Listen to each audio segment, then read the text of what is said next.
뉴스 플러스 시작합니다. 이스라엘과 이란의 휴전 소식에 불붙은 코스피가 단숨에 3,100선까지 치솟았습니다.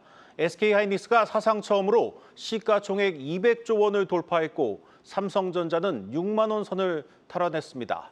이 코스피가 예상했던 전망치를 손쉽게 넘어가자 이 증권사들은 너도 나도 눈높이를 올려잡고 있습니다. 앞으로가 더 중요합니다. 이 코리아 디스카운트 해소를 위한 본 게임이 시작되고 있습니다. 자세히 들여다보겠습니다. 증권부 조현 기자 나왔습니다. 조 기자, 그야말로 좀 파죽지세인데 먼저 오늘 시장부터 좀 정리를 해보죠. 네, 오늘 코스피는 개장부터 전날보다 50포인트 오르는 강세를 보였습니다. 상승폭을 키우자 개인을 중심으로 차익 실현 매물이 나오긴 했지만 결국 3,100선을 탈환했죠. 코스피는 전날보다 2.96% 오른 3,103.864로 마감을 했는데요. 지난 2021년 9월 이후 그러니까 약 3년 9개월 만이었습니다. 코스닥도 전일 대비 2.06% 오른 800.93의 거래를 마치며 11개월여 만에 800선을 회복했습니다. 유가증권 시장에서 외국인과 기관이 각각 4,400여 원, 2,800억 원 순매수세를 보인 반면 개인은 6,500억 원에 육박하는 순매도세를 나타내는데요. 최근 한 달 동안으로 넓혀서 외국인의 누적 순매수 금액을 보면 총 4조 4천억 원에 달합니다. 국내 증시의 부양 모멘텀이 좀 지속되고 있는 가운데 달러 약세에 따른 외국인의 순매수세가 특히 코스피 상승을 주도하고 있다 이렇게 보고 있고요. 당초 증권가에서는 이 전망했던 이번 주 코스피 밴드 상단이 3,070포인트였는데 이미 이를 돌파했죠. 이제는 코스피의 역대 최고점인 지난 2021년 7월에 기록한 3,300선까지 다다를 수 있을지 주목하고 있습니다. 코스피가 이렇게 움직이려면 역시 대장주들이 뛰어야 합니다. 오늘 SK하이닉스와 삼성전자 이 두 반도체주가 지수 상승을 주도했죠. 그렇습니다. 오늘 SK하이닉스가 전날보다 19,000원, 그러니까 7.32% 뛴 27만 8,500원의 장을 마쳤는데요. 장중에는 28만 원을 넘기면서 연일 연고점 경신하는 모습입니다.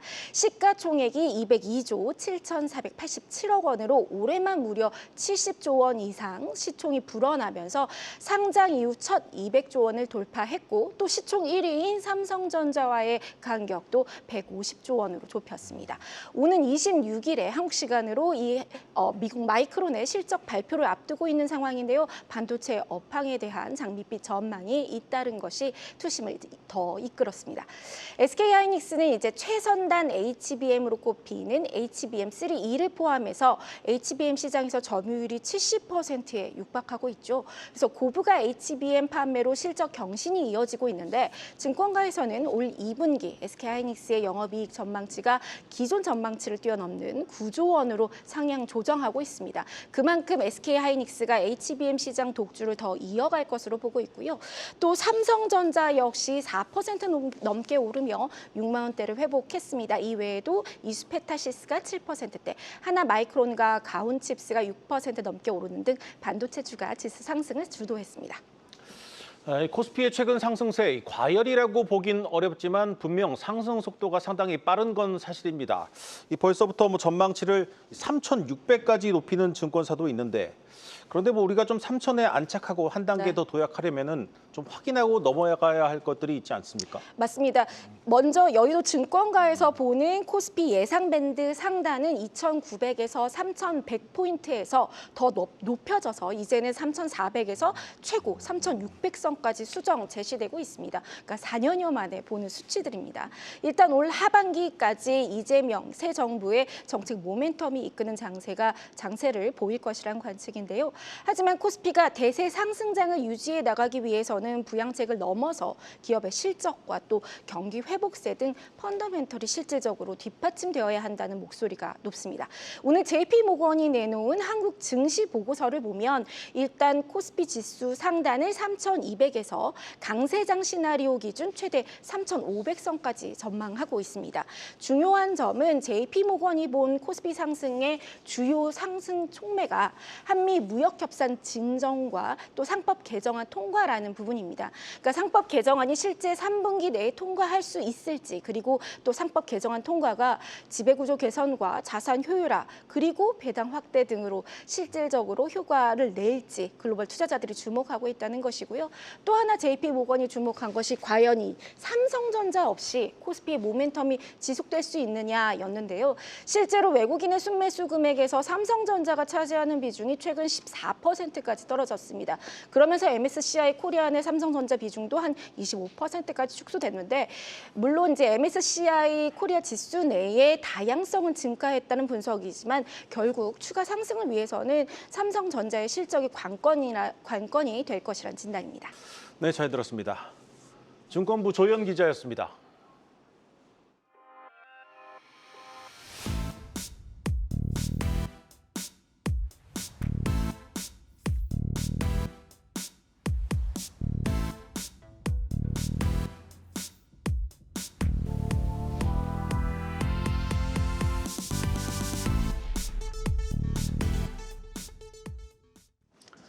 다음 소식입니다. 이재명 대통령이 해양수산부를 올해 안에 부산으로 이전할 수 있도록 하라고 지시했습니다. 이 대통령실 핵심 관계자는 부지가 없으면 임대라도 하라는 뜻이라고 설명했습니다. 바로 어제 부산 지역구를 가진 민주당 전재수 의원을 새 해수부 장관 후보자로 지명한 이후 해수부 부산 이전이 속도를 내고 있습니다. 대통령실 연결합니다. 전범진 기자, 이 대통령이 구체적으로 어떤 지시를 내린 겁니까? 네, 대통령실 핵심 관계자는 오늘 기자들과 만나 대통령이 오늘 국무회의에서 강도영 해양수산부 장관에게 12월 안에 해수부 이전이 가능한지 검토할 것을 지시했다고 전했습니다. 당초 예상보다 훨씬 빠른 마감일을 지정한 것입니다.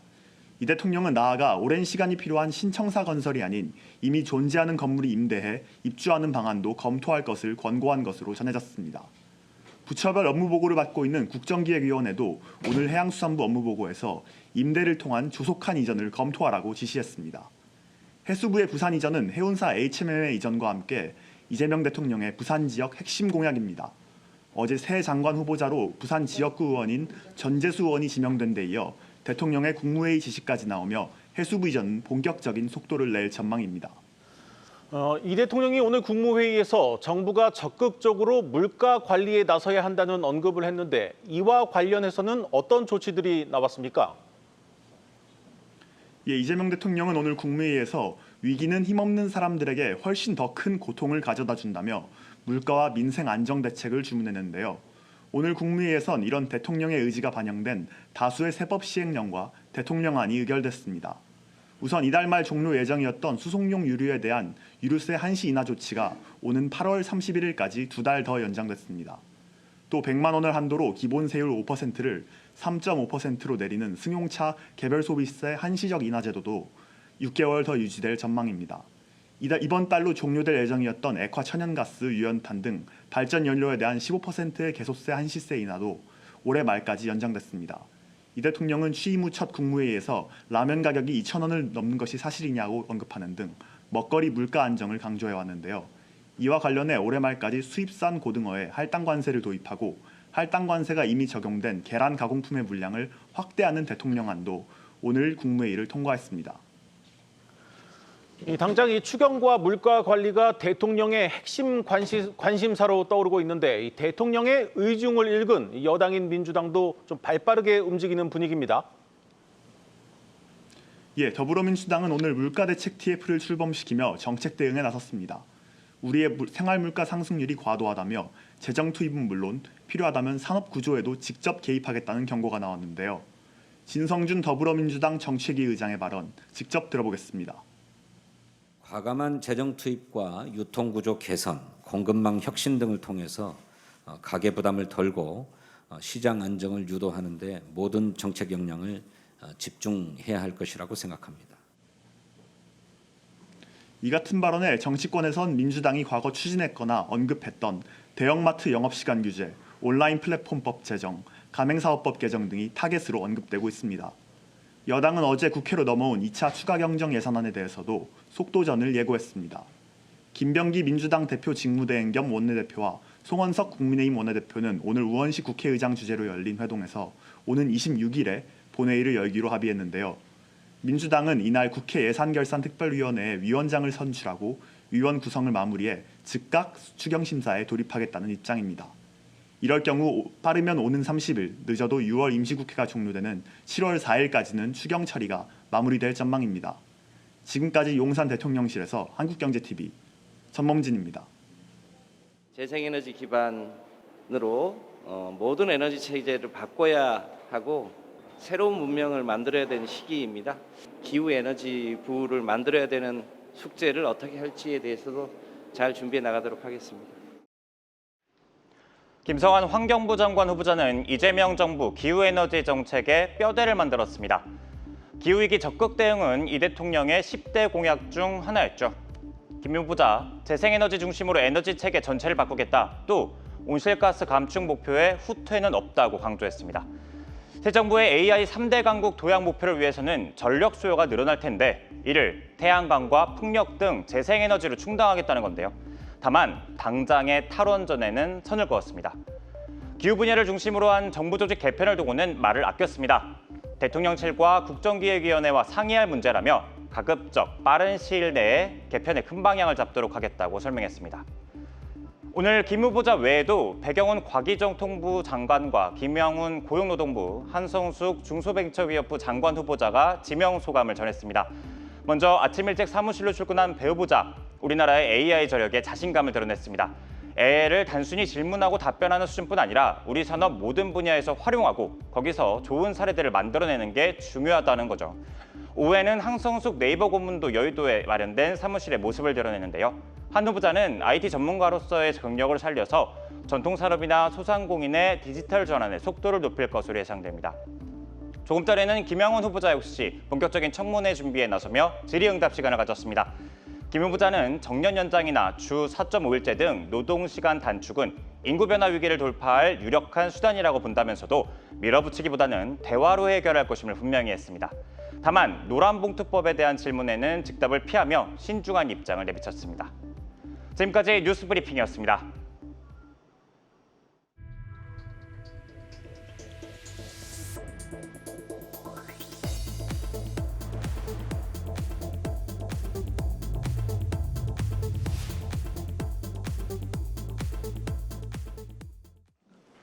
서울 아파트값이 7년 만에 최대 폭으로 오르면서 이재명 정부 부동산 정책에 관심이 집중되고 있습니다. 이런 가운데 국정기획위원회가 부동산 시장과 관련해서 근본적 대책을 강구하겠다. 신도시는 안 만들었으면 좋겠다고 밝히면서 부동산 시장이 술렁이고 있습니다. 이 규제만 하다가 집값을 폭발시킨 과거 문재인 정부의 전철을 밟지는 않겠다는 뜻으로 읽히고 있습니다. 부동산부 방소호 기자 나왔습니다. 방 기자, 먼저 이 국정기획위원회가 이재명표 부동산 정책에 대한 첫 힌트를 줬는데 그 내용부터 한번 자세히 살펴보죠. 네, 이재명 정부의 임기 내 정책을 설계할 국정기획위원회가 지난 18일부터 부처별 업무 보고를 받고 있는데요. 이 자리에서 국토교통부는 수도권 3기 신도시에 추가로 주택을 공급하고 또 빈 땅으로 남은 국공유지를 개발했을 때 공급 가능한 물량 등을 보고했습니다. 하지만 국토부를 담당하는 경제 2분과 위원들은 이 같은 보고가 집값 안정화 대안이 될 수 없다고 판단했고 다시 보고할 것을 요청했습니다. 그러면서 부동산 가격을 잡겠다고 수도권 주변에 신도시는 만들지 말라는 취지의 요구를 한 것으로 전해졌습니다. 시간도 오래 걸리고 또 입지적으로도 수요가 부족한 신도시 개발에 힘을 빼기보다는 보다 근본적인 공급 대책이 필요하다는 취지로 풀이됩니다. 실제로 현재 추진 중인 3기 신도시만 하더라도 문재인 정부 때 처음 개발 계획이 나왔는데 토지 보상과 착공이 늦어지면서 내년까지도 입주 예정 가구가 전무한 상황입니다. 결국 이재명 대통령이 후보 시절 언급했던 4기 신도시 건설과도 선을 그은 셈인데요. 이 대통령도 정작 공약집에서는 관련 내용을 빼면서 앞으로 나올 공급 대책은 재건축이나 재개발 등 서울 도심 내 정비사업 활성화에 초점이 맞춰질 가능성이 커졌습니다. 네, 결국 이 집값을 잡으려면 필요한 곳에 주택을 공급해야 하는데 그 해법이 신도시가 아니라 도심 내 재건축, 재개발이다 이런 얘기겠죠? 네, 그렇습니다. 우선 전문가의 설명으로 듣겠습니다. 지금은 사람들이 원하는 곳에 주택을 지어내는 기재를 인정을 해줄 수밖에 없는 거죠. 그게 재건축, 재개발이고, 뭐 이런 것들이 뭐 빠른 시일 내에 우리가 경험할 수 있는 입주 물량인 거죠. 네, 이렇게 전문가의 말처럼 수요자들이 원하는 입지는 서울, 그 중에서도 도심 역세권 같은 입지가 굉장히 우수한 곳인데 이런 곳들이 아직까지도 빈 땅으로 남아있기는 사실 쉽지가 않죠. 그래서 서울처럼 신규 택지 확보가 어려운 지역의 경우 정비 사업 말고는 실질적인 공급 확대 수단이 없는 겁니다. 실제로 서울 신규 분양의 80% 이상을 정비 사업이 차지하는 실정입니다. 그런 맥락에서 이재명 대통령도 후보 시절 재건축 용적률과 건폐율을 높이고 또 주택 공급 신속 인허가제를 도입하겠다고 공약했습니다. 이 대통령의 대표 공약인 공공임대주택 확대도 결국은 재건축 사업장의 공공기여 물량에 의존할 수밖에 없기 때문에 정비사업 수익성을 좌우하는 용적률만큼은 규제를 최대한 풀어줄 것이라는 전망이 나옵니다. 일단 용적률을 높여주면 사업성이 상당히 좋아지는 만큼 이 재건축, 재개발 사업에 좀 속도가 붙을 것으로 보입니다. 그런데 이 중요한 이 걸림돌, 이 재건축 초과이익 환수제가 좀 남아 있습니다. 여당인 민주당이 대선 국면에서 일단 시행하겠다는 뜻을 밝혔는데 이 공급 확대와는 전면 배치되고 있습니다. 그런데 이 분위기가 바뀔 수도 있는 겁니까? 일단 말씀하신 것처럼 이 재초화는 재건축을 통해 조합원 1인당 평균 8천만 원 이상 개발 이익을 얻으면 정부가 초과 금액의 최대 50%를 부담금으로 환수하는 제도입니다. 이 재초환 부담금이 본격적으로 부과될 경우 조합원 1인당 평균 1억 4,700만 원, 일부 강남권 단지는 3억 9천만 원에 달하는 부담금이 예상됩니다. 이르면 연내 부담금이 부과될 것이라는 관측이 나오면서 이 사업 추진을 미루거나 또 속도를 늦추는 분위기도 일부 감지는 되고 있습니다. 하지만 이재명 대통령은 대선 과정에서 재건축을 통해 과도한 이익을 누리는 것은 사회 공공을 위해 환원돼야 한다고 강조한 바 있습니다. 애초에 개발에 따른 이익이 커서 재초환 부담금을 낼 만한 사업장은 이 강남과 목동 같은 일부 소수 단지에 불과하다는 분석도 이 정부 여당의 뜻에 힘을 싣고 있는 상황입니다. 이 바꿔 말하면 공사비 상승과 추가 분담금 증가로 사업성 자체를 확보하기가 어려운 단지가 훨씬 많기 때문에 용적률을 크게 높여서 조합원들의 분담금을 낮추는 게 먼저고 재초환은 그 다음에 생각할 문제라는 겁니다. 따라서 일단은 재초환을 시행해보고 부담이 어느 정도인지 실제 주택 공급 차질로 이어지는지 등을 판단해 지속 여부를 결정할 것으로 전망됩니다. 어쨌든 이제 국토부는 첫 업무 보고부터 퇴짜를 맞은 셈이고 이 부동산 정책을 총괄할 이 국토부 장관 자리는 좀 하마평만 무성한 상황인데 이 공급 대책이 나올 수는 있는 겁니까? 국토부는 우선 지난해 8월 공급대책에서 발표한 내용이자 또 국회 계류 중인 재건축 재개발 촉진 특례법이 신속하게 처리될 수 있도록 힘을 쓰겠다는 입장입니다. 이 정비 사업 속도를 높이고 또 용적률 상향을 통해서 사업성과 공공성을 동시에 높이는 법안인 만큼 이 대통령의 공약과도 일맥상통할 것이라는 기대에 선데요. 이 법안이 통과하면 통상 15년은 걸리는 사업 기간이 3년 정도 줄면서 앞으로 6년간 17만 6천 가구가 착공할 수 있을 전망입니다. 다만 이 부동산 시장은 가계 부채와도 밀접한 연관이 있는 만큼 국토부 장관뿐 아니라 또 이제 금융위원장 인선까지도 기다려야 하기 때문에 향후 5년간의 구체적인 공급 계획이 담길 새 정부의 첫 공급 종합 대책은 빨라야 8월, 늦으면 9월께나 나올 것으로 예상됩니다. 네, 잘 들었습니다. 부동산부 방서우 기자였습니다.